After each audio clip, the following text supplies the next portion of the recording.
Right now, we're trying to leverage on the Continental Free Trade Agreement. We work with partners who also support the process. They assess your internal capabilities, but then they also conduct a macro analysis. Hello and welcome to the Member Spotlight. My name is Michelle Njeri. I'm the ASSEK Communications Officer. Today we got a chance to listen to Judith Mwangangi, founder and co-founder of Tactive Consulting, who told us about the management consulting firm and how they've been able to train and work with 80 SMEs since inception last year. Stay tuned. So Tactive Consulting is a management consulting firm, and our focus is supporting SMEs to grow. So ideally, it's giving them the skills or the capabilities they need to get to the next level. So whether that's accessing markets, whether that's growing their revenue, and ideally, the reason why we picked this as our focus is you find that SMEs are run by people who are very good at what they do. Yes. So it's a person who has perfected his skill around a product or a service, and they've actually proven out market fit. Yes. But then when it gets to actually getting it to the next level, then they lack the capabilities, and then they often also lack capital to sustain that as well. So that's where we step in. Okay. And what inspired the creation of Tactive Consulting? Well, that's Yeah. that's interesting because I've got two other partners. Yes. So we co-founded the business, and so whatever I share with you is definitely going to be my own perspective Yes. of the origin story. Sure. So a bit about myself. I've done a bit of work in research. Okay. So that's in health, nutrition, and development. Okay. And I think that gave me this urge or curiosity to understand what actually happens on the other side. Sure. So understanding what the community looks like, the kind of impact that is out there, Yeah. and then trying to figure out, okay, so who actually works on creating this impact? Yeah. And then that's the point at which I transitioned from research to an actual social impact role. And I did that for the last 4 years. Okay. And it's at that point that I think all of this now was clear to me. I worked in a business that was connecting local artisans to global markets. Okay. And it was as simple as using technology, teaching them quality, supporting their capacity, as well as compliance.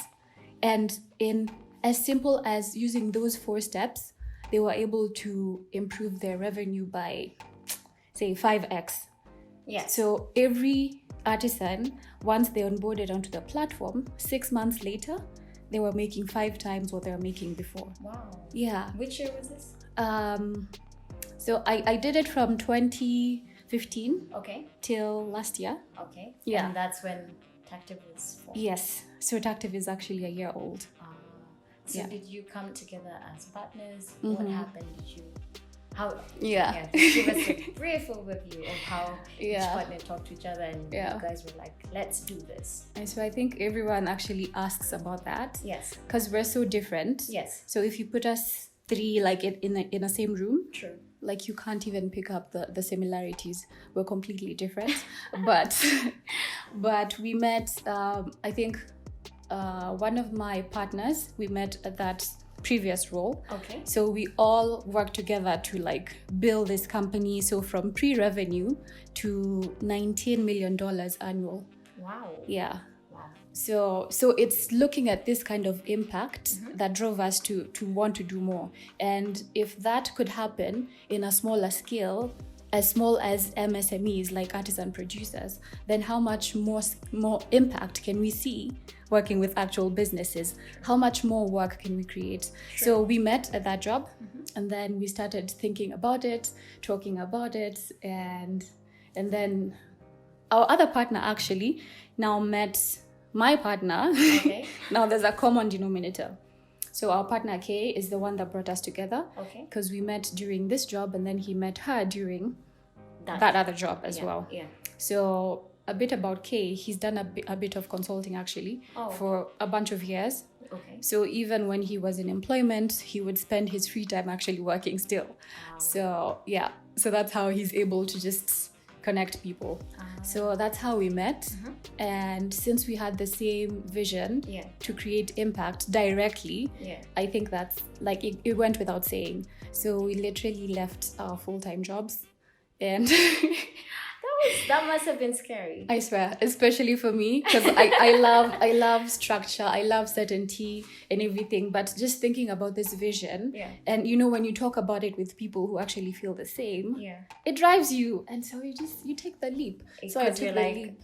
This person is actually with me on this. We're on the same wavelength, if that is, and we're going to the same destination. Exactly. So our goals are aligned, and I know that there's some synergy that's going to happen and some good stuff that's going to happen. Exactly. And that's what makes everything, no matter how crazy or challenging it might seem at first, like when you have people beside you, you can do anything.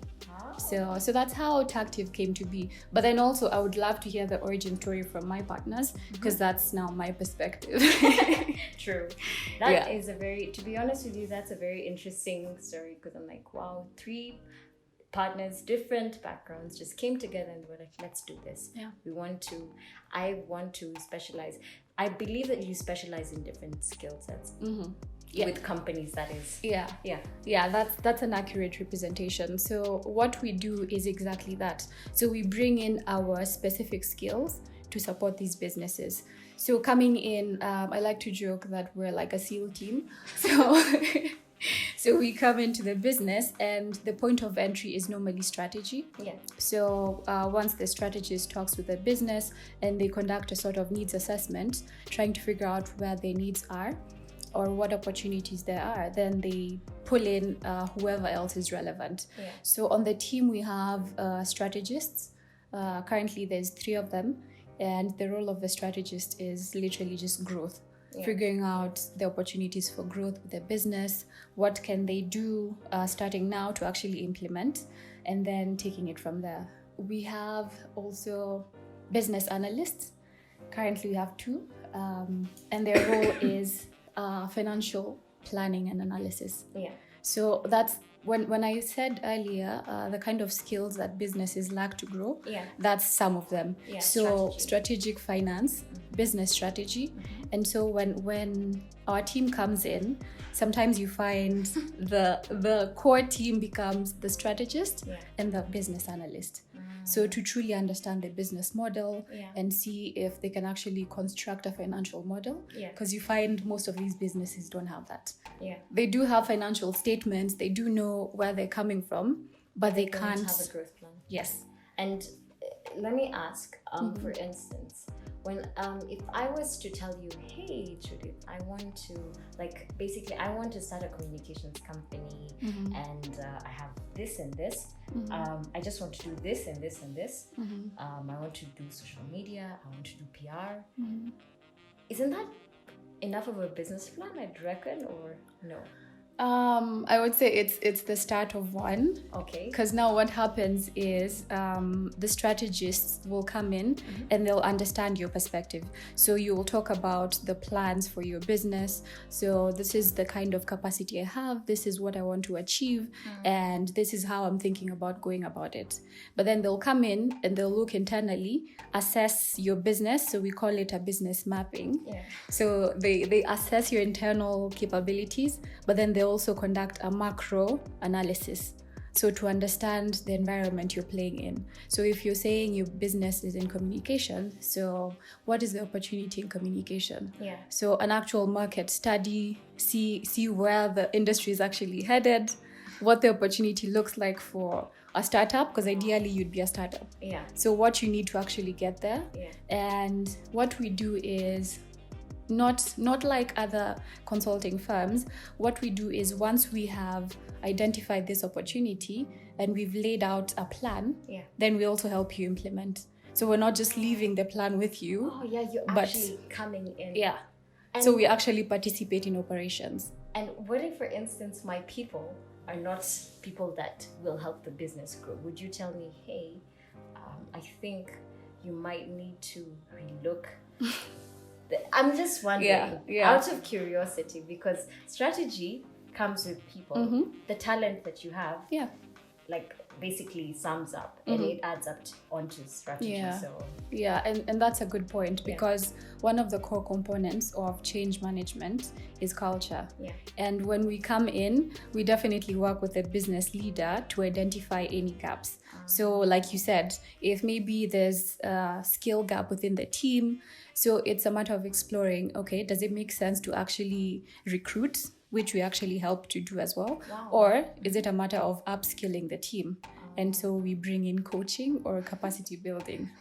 So I'd like to now follow with a question on costs. So kindly break down for us the range of services, like the cost, the costing around it. Like I know that there's probably different packages for each service offered. Maybe if in a nutshell, just an overview of what this would entail. Okay, so how we like to call our pricing or costs is we are driven by a value-based model. And what that means is, number one, we do not work with businesses we can't believe that they can scale. So when we identify a business or during the prospecting stage, we have to look at a few key factors. So what level they are of growth, how many years in operation, because ideally we work with businesses that have been in existence for at least 5 to 7 years. Because we know they've actually at least tested the product, they know it works, and so the challenge is growing. It's also not to say that we haven't worked with like really early stage companies. We have.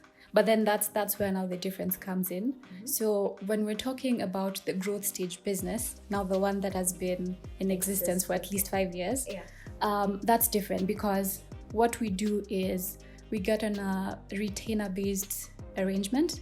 So we often work with these clients for even as long as a year, 2 years. So that, like I said, we actually want to implement with them, because our success is their success and vice versa. So it's coming in, we bring in 3 resources at any point in time. When a project comes in, the minimum is going to be 3 resources. But the reason why it's considered a value-based approach is we sort of do 3 senior managers for the price of 1. So because we know that the constraint is capital. So we're not trying to come in and already add on to the OPEX. So we're bringing in 3 senior level managers. So I'll say, for example, we'll do a chief strategy officer, a financial planning and analysis person, and now a project manager.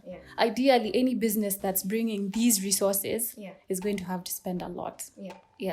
But because we understand they're trying to grow, then we at least make it accessible. So we do that.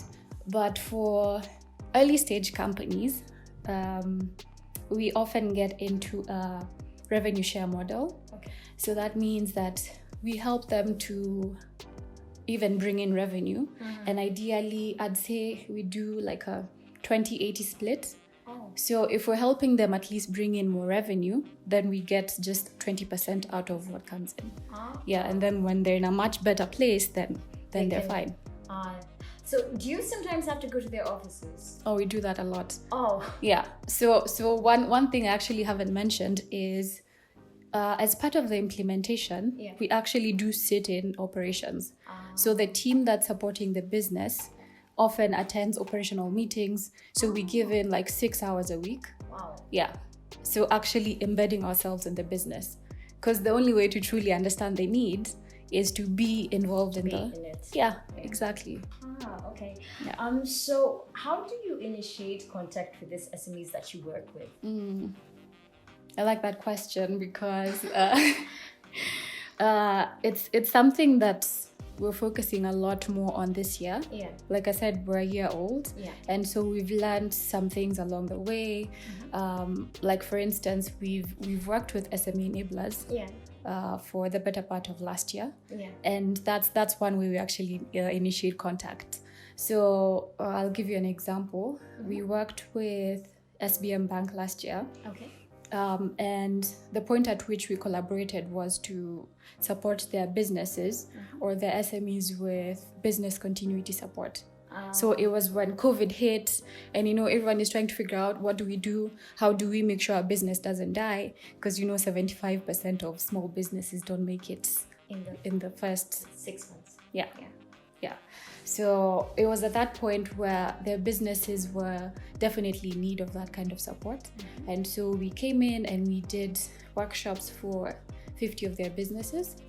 And we even, we built... it was 2 cohorts, so not all together, but 50 businesses all together. And then we also built a platform that helped assess this risk level. So every business would be able to get on the platform and then take a very short survey and then identify areas of risk within their business and now work towards getting over it and actually thriving. So I'd like to just I'd like to come back to the point on the cohorts. So when did this cohorts happen last year? Exactly when? In which month, maybe? I think the first one was in May. Yeah. And the second one was in July. So it's a 3-month? No. So it was 2 months actually, 2 months each. 2 months each. Yeah, because it was 3 workshops, but then even in the middle of the workshops, we would do pre-work with the businesses. So it's to, number 1, identify what the risks are, and then number 2, work with them to actually build a plan and implement. Yeah. So at that point, we actually now initiated contact with some businesses and we're still supporting them. Wow. Yeah. Even up to now. Yeah. Ideally, we do retainer. Like, we prefer to work on a retainer model because you can't guarantee that, whatever kind of resource you brought in is going to be sustainable until you've actually seen it get implemented. So, that was just months ago. So you basically, it's more of the clients approach you. It's not more like business development. Or are there times you actually do engage in business development to attract? Yeah, that's a good question, because now that's something we're doing a lot more of this year.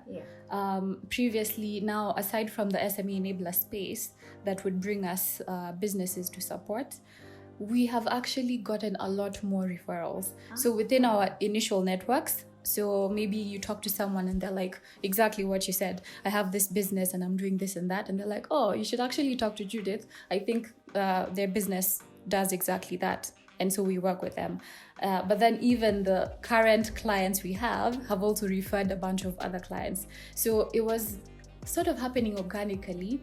But now this year, we're actually even building out the business development team because we want to grow even further. Because more than before, right now we're trying to leverage on the Continental Free Trade Agreement. So it's to see how much more we can do with more people who can actually tell the Tactive story. And that also means more jobs for people. So we're really excited. That's interesting because especially post-COVID, I think companies have come back to a structure. And so now they're like, now we can withstand the shock. We found a way to deal with it. So now it's more like the structures and policies are becoming more rigid.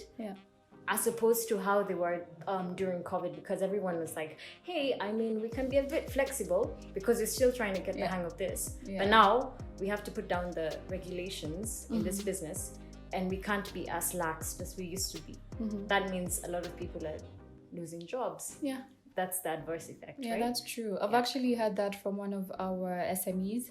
I spoke with her last year and she was all about let's try things, let's see what works. But then early this year, I talked to her first or second week of Jan, and she literally said, okay, now we're playing it safe. We don't even want to touch 2021. Let's just be as safe as we can so that we do not end up suffering as much as we suffered last year. So people are trying to be even more stringent in the way that they do things. And I guess it's not going to change right now, but in due course, I think we'll all recover. I think it's a state of shock. Exactly. It's a state of shock, and then you're trying to be in your comfort zone because you're like, I'm not going to give so much money to this business. I'm not going to the expenditure is not going to be so much because I don't know what's going to happen when this vaccine comes. I don't know if it's going to be effective yet in Kenya. Yeah. So I have to just play safe. My Yeah. safeguards. I just the risk is doesn't sound like it's worth it yeah, anymore. because you're like, what if this COVID goes on for the whole 2 years, Exactly. and then I've spent all my money and Yeah. And you know, it's worse for people who are actually business owners, because you know people's livelihoods are literally in your hands. So you don't want to mess that up. Yeah. Okay. So since your inception, how many SMEs have you been able to train? I mean, I won't just say train, because if we're talking about training, how we measure that is hours in coaching. And so far, I'd say we've done over 3,200 hours of coaching. But the number of projects we've worked with so far are 85, upwards of that. Since your inception in May, or was it June? No, it was last year, beginning of last year. Which month? So we're a year old. Maybe Jan. Yeah. Oh, so it's Jan. Wow. Yeah. So 1 year. And 80 businesses in 1 year. Yeah. Wow. So the way that we're able to do all that is we believe in a sort of ecosystem approach. So we work with partners who also support the process. So like I mentioned, SBM Bank. So we were able to build a platform for them because we have a technology partner that also supports when there's specific technology needs, then we bring them in and they do that. And in that way, we're able to actually support even more businesses. Yeah. That's smart. Yeah. So. Hey, that's impressive. 80 businesses. So what are some of the major challenges, having worked with SMEs and MSMEs? Like, what are some of the challenges facing the SMEs that you've been able to support? The major ones. Yeah. I mean, like really thinking about the major challenges, it's exactly what made us even bring Tactive to life. So it's number one, I think it's access to capital. Okay. That's a huge one. Yeah. Like everyone is looking for money, or like how to actually ramp up your production or capacity. So whatever it is that they're doing, they're trying to bring in more money to actually scale from within. Yeah. But that's a challenge. And that's what even brought us to conversations with SPM to try and figure out how we can transition from using just historical data to inform lending, but then now also think about more innovative ways to look at, a business's standing as opposed to, records from I don't know how long ago. Yeah. So that's one. Mm-hmm. And then another challenge is access. So whether that's access to tools, whether that's access to the market actually, which is like at least at the top. Yeah. So businesses have amazing products. Yeah. Like really good. But then for some reason they do so well, but then at some point they don't know how to access an even greater market. So for example, you've started out producing even just notebooks and you already have your own target market. So you've perfected it. You know that selling to a customer such as Michelle needs it to look a certain way. Maybe she loves color, so we'll make it pink. Maybe she loves to be creative, so we'll take out the lines. Like you've actually really understood what that customer wants, and you've done the product, made it so perfect that Michelle has actually been buying. And Michelle buys, but then now getting it to a different kind of customer becomes the problem. Yeah, because is that the plateauing stage that businesses really attain? Like it's because there's the point where they pick up, and then there's a point where they just plateau. Yeah. And they're trying to figure out, we want more customers, we want a wider audience, but we don't know how to do it. Yeah, that's exactly it. Yeah. Like they've completely mastered this level they're at, but then getting to the next level is a challenge, and it's not a lack of trying. They just can't. Yeah. Okay. So and then do you help SMEs get access to funding? In a way, I'd say yes. Yes. Not to say that we give them funding. That's not what we do here. Yeah, but we often work with SMEs to provide sort of, I think I'll call it investor readiness. So most of the SMEs, like I said, struggle with access to capital. So it's helping them build the structures they need to actually be investor ready. When the investor Or like, comes in, yeah, there's... yeah. And I think what I want us to focus on a lot more this year is getting those kinds of partnerships. You know, maybe it's banks that are trying to lend to SMEs, but they feel like SMEs actually struggle in reaching this level of maybe compliance, or maybe they don't know how to actually continue bringing in revenue to pay back any loan. So it's identifying those needs, because at the end of the day, it's trying to see what works for the SME and the lender. And what we do also is support them with M&E, or monitoring and evaluation, because every now and then lenders specifically want to understand what the landscape looks like. So how are SMEs performing maybe in this industry versus this industry? What's the most appealing area to invest in? And so we like to support both sides. Yeah. Okay. So, and then do you work with government to create, like, do you usually work with government to create SME enabler programs? And have you worked with government before? I mean, I would say by extension. Okay. During the inception of Ajira Digital program, so I don't know if you're familiar with it. Yeah. So it's the commitment of the government to create digital work. And so it was a combined effort between Ministry of ICT, I think Telecom, and this partner we had called Immobilis. And so what we did was we developed the manual, the sort of operations manual that was used to run the 106 centers. So I'd say, in a sense, yes, we did support the enabling environment for that. Yeah. But then ideally, it's also to try and focus on doing a lot more of that, because that, you know, the impact of that you can see every day. You know, it's seeing how many more people are joining the Ajira platform, how many opportunities there are for youth to actually get work. And it's those things that actually even give us more energy to do what it is that we do. So we would love to partner with the government even more going forward, because I feel like even when we're thinking about scale or reach, that's one of the ways we can actually reach more SMEs.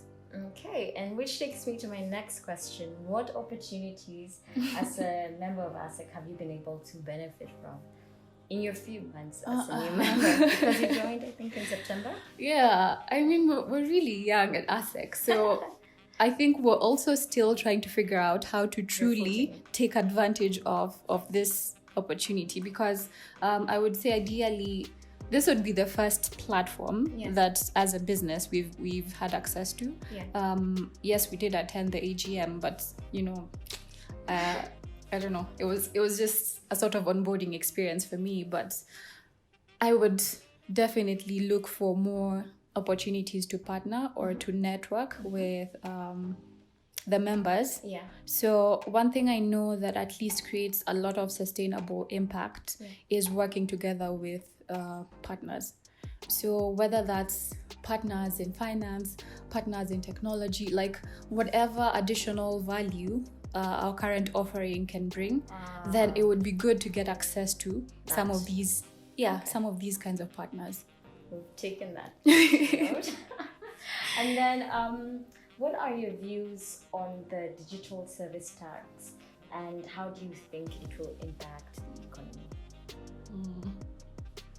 I mean, I don't know about the economy. I know it's a way for the government to increase tax revenue and maybe also collect data on like what's happening in the economy. It's meant to empower the digital landscape, like create competitiveness and that kind of thing. But to be honest, I think the only challenge I see there is compliance. Yeah, because ideally, the people that are targeted here are the micro SMEs. And you know, saying that it's just 1.5% doesn't mean anything, because for this very small business, it is something. It's everything. And the fact that they've been at least trying to figure out how to make it work for them, and it's been going hopefully well, and now there's already something that's like, I don't know, it's like a block on the road for them. Like, how do they even go about it? So what I foresee is maybe businesses trying to go around it somehow. To be honest, the only reason why it feels like it's a lot is because it feels like it's an add-on to what's already there. So if, I think it was South Africa that added that as part of, I think it was VAT or income tax. So in that way, you're not really paying attention to, there's an additional 1.5%. It's part of the original taxation regime, but you just added, a value add to the cost. So it's not to say that the government should be sneaky about it, but it's to say that you need to show how exactly this business can continue doing well. They're actually struggling because they're a small business, but they want to see how it's actually going to support them, because now the challenge becomes, it's fine, they could end up paying the 1.5, but then it should also translate in improved services. Is that going to happen? Those are the questions we need to be asking. I don't see that happening. And so if the digital space is not going to improve because of the 1.5%, then we wouldn't expect these small businesses to comply. So if it was something that was done, maybe, I don't know how it would be done incrementally, but something that doesn't seem like it's sort of harsh for them. And especially because now it's gotten enforced right after the COVID tax relief was taken away. So it looks like an attack on people who already don't have much. So many. Like, I really want to say a lot. I'm like, there's just too much working against them. So I know it's eventually supposed to happen, like for other countries as well, but I just don't know. Maybe it's the timing and the progression around it. They should have been a bit like, maybe they would have introduced 0.5. Incrementally. 1%, then 1.5. So that it's not like boom. But then to be fair, the Kenyan one is like really low. If you compare Kenya to, I think even Zimbabwe is like 5 or 6%. On digital. Nigeria is also like the same amount. So Kenya is actually not so bad. It's actually the least in Africa at least. But then it's how they even package it. So if they even maybe put it as part of income tax or something, then it wouldn't take or maybe collect so much anger or backlash some PR needs to be done around how it's been. Or education. Because that's another thing. That's another thing.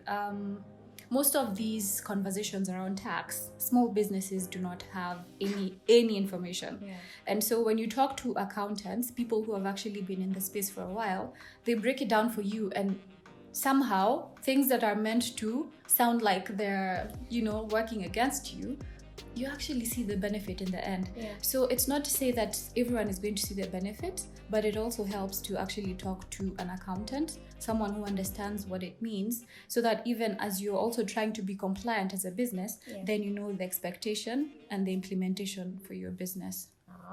Okay, those are good thoughts. Thank you so much, Judith.